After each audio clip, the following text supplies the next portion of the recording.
Hi and welcome to the short tutorials. In this video I will show you how to get good quality on the Snapchat. So if you want to get the 1080p quality on the Capcut, watch this video till the end and you have to follow the same procedure. And if this video really helps you out, do subscribe to my channel. So first of all you have to open your Capcut mobile application and you have to select the video.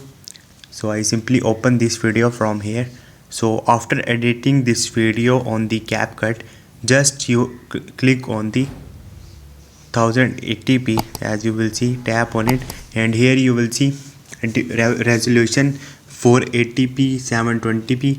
so 480p is not a good quality, 720 and the 180p is a good resolution.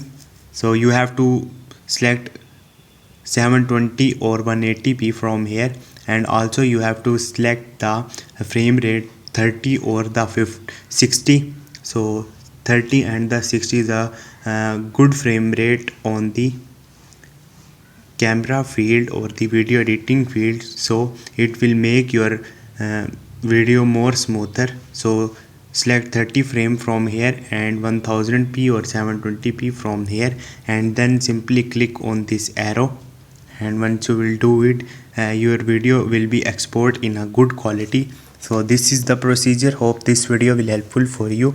If you have any question, you can ask me in the comment section, and don't forget to subscribe my channel. Thank you.